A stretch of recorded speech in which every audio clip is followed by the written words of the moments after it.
everyone. For a pleasant change, we are ahead of time, which is great. So congratulations to all the students for having achieved that. I think for the day, or perhaps for many months, these are the oldest these are the oldest pair of feet that have walked the stage, considering that this is a school and all of you are students. It's quite interesting when I got the invite and I said, you're going to be our adult speaker. A lot of friends and family who I, obviously when it said that I'm going to be doing this, they questioned me on what I was going to talk about. Is it adult content? Or, what is it that you're going to be speaking about? But I just felt very proud that for many people in my family who didn't think me adult enough, this is official announcement for that. So thank you very much. I think the speakers before me were great, and it's a tough one to follow the acts that were just, presented here.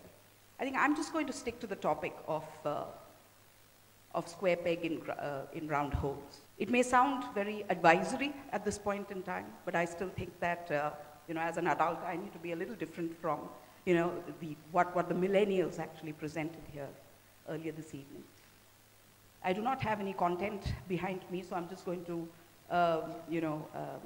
behave like a true Generation A, and just continue with, pieces of paper that I've brought along with me. But thank you very much for inviting me here. It's an absolute pleasure to be here, and I think the students have done a wonderful job here. So the teachers need to pat themselves on their back. I think I'll start with certain examples that, I actually have here. In 1946 was born a man who joined a newspaper company later on in life.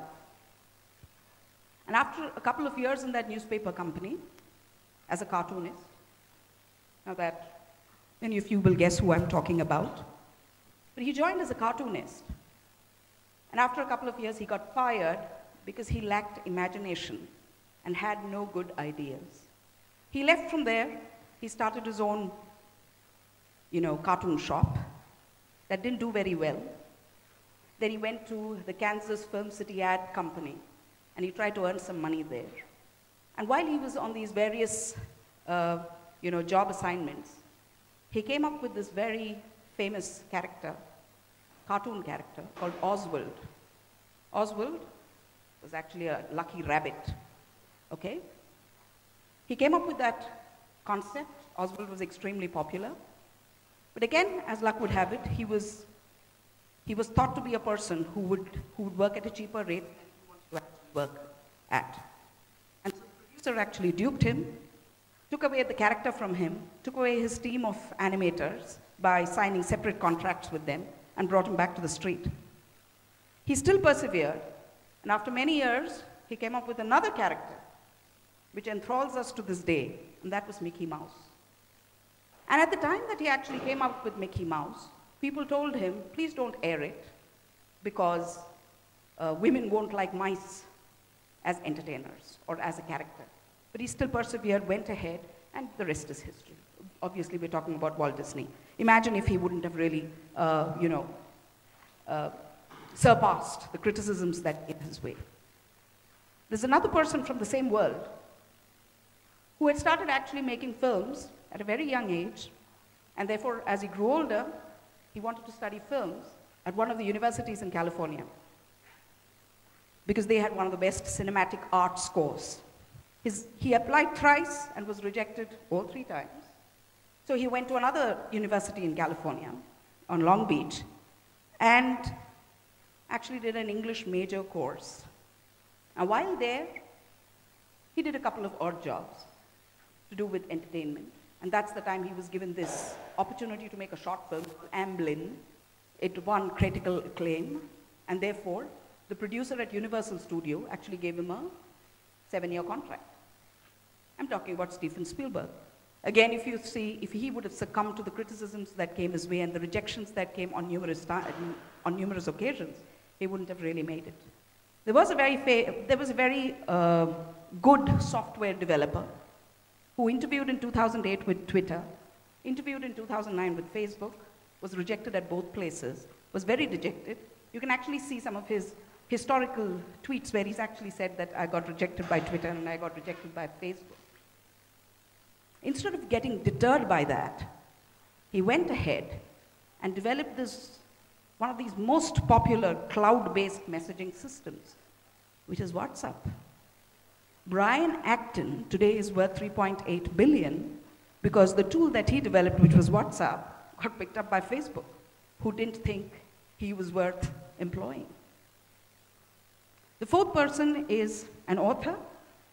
At one point in time, in the United Kingdom, she was absolutely broke and traveling in a train from Manchester to London. She didn't know what to do. She was on the government dole, and she had a daughter to raise. She had a home, but absolutely penurious. And that's the time, in the train, she got this idea of this boy going to a school of wizardry. The rest, you know, is history. We're talking about J.K. Rowling. Now, there's one common thing across all these people, and that is they were celebrities. And I'm not just talking about the publishing world and the movie world. You know, we also have Albert Einstein, whose teacher actually called his parents and told them that he had no talent to learn. And imagine, today we use statements such as, oh, this is not E is equal to MC squared, it needs to be easy. So, since times immemorial, and we've only looked at the last 50 or 60 years of history when I've, shared with you all these examples. Since times immemorial, unconventional thinkers, rebels, dropouts, visionaries, they've always been laughed at, ridiculed, etc., because of the difference in their thought. Again, I go back to the statement. These are all good stories because each of them is a celebrity. And I think at some level of human behavior, we always go back and regale ourselves with these stories of, you know, failures turned into successes. And I think in many ways we are just trying to emphasize to ourselves that our own behavioral gaps or our own unconventionalities are not going to hamper our own growth prospects. I think when I look at the topic of, a square peg in a round hole, or a round peg in a square hole, I think it means the same thing. We're talking about people who are not fit for their current role or position. In its most basic Cambridge dictionary and thesaurus definition, that's what the term actually means. So we're talking about somebody who's misfit, who's unfit, in other words, who's just different. And it's really, really surprising because we talk about being normal. And if a straight line was a normal, like somebody has told much before I have, a straight line is a beautiful thing, but life is a roller coaster, as is proved through, how an ECG really behaves. So if your ECG depicts a straight line, it just means that there's no life. And therefore, a straight line, or the new normal, as we call it, is not really normal. Going to the topic of different, I think a lot of people look at different being weird. But I think that's like saying that being young is being incompetent. These are different things.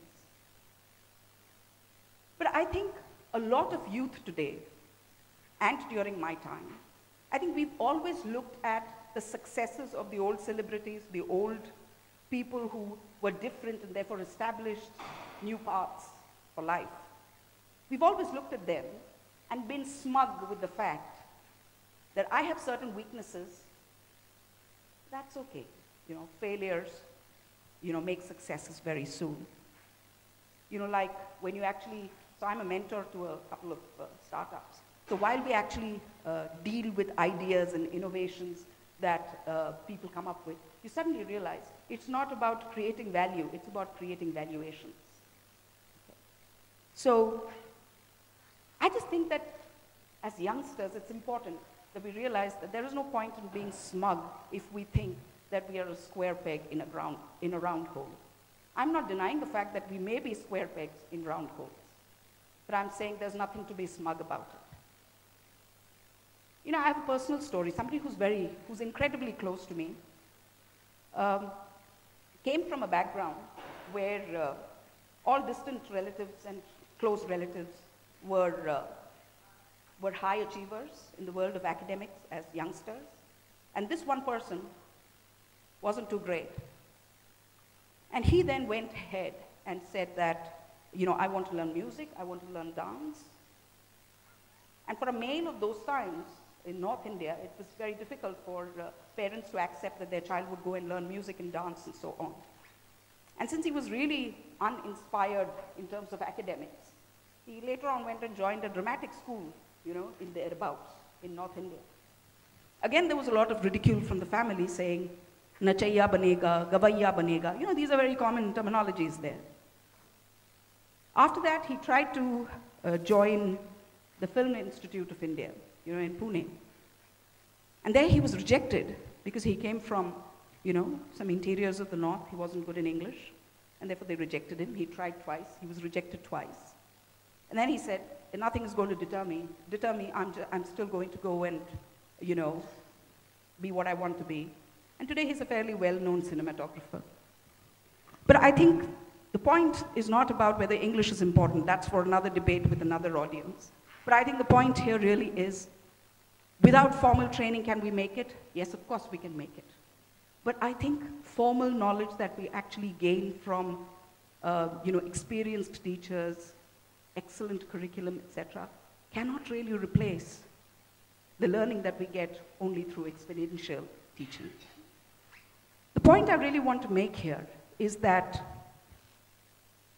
if we think that we're a square peg in a round hole, the point to really remember is that that round hole for you as a square is not a constant. It is just a situation that is presented to you by life itself. And therefore, there's no point in that smugness that I was really you know, referring to you some time back.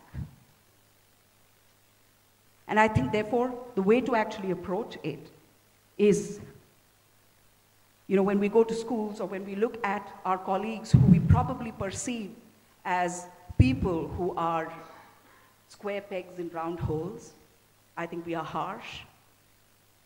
We do not know how to really treat them. We don't accept it when somebody treats us harsh if in that particular situation we are the square peg. Because we just believe in hammering it down on the people around us because of this wonderful word called unacceptability. And therefore, I think the piece that I want to present to you here is about changing the tool that we are actually using to develop ourselves or develop the people around us. The traditional tool that we've had, and you know, I think there was an excellent presentation by one of the earlier speakers about the flaws in the educational system. But I think the leading tool that we've been using so far has been the hammer. And when we use a hammer to keep hammering a square peg into a round hole, or a round peg in a square hole, all that we're really doing is damaging the peg and damaging the hole, irrespective of the shapes of either of these structures. And I think it's time for us to actually change that tool that we are actually using. And probably go to the departmental store and pick up a sandpaper. And with that sandpaper, probably just keep rubbing the structure that we want to change. Take the square object or the peg, take the sandpaper, keep rubbing at its rough edges, and change it into a circle, and fit it into that circular hole. Or use the same sandpaper and chisel sides onto that round object that you actually have. Create a square and fit it into the square hole. I mean, how difficult is that really? So the point is really about not taking pegs and holes as a constant in life. You will be presented with multiple pegs and holes at all points in time. And it's about flexibility and fungibility in terms of how we adapt ourselves to be in that particular situation. Your uniqueness is yours. And I just think that it would be terrible for any of us to be similar to anyone else, because that's the difference that we actually get in here. While difference is not always celebrated, I think there's only one, perhaps only one one area in life which celebrates difference, and that's in the world of politics. When, you know, the politician comes to you once in half a decade and says, give me a vote and I promise to be different, and then you actually go and give him the vote in the promise of that difference. I think that's the only area where we actually go and reward differences. But in no other areas do we actually go and award differences. So I just want to say, celebrate that difference that you have. Sustain that difference that you have. Enhance that difference that you have.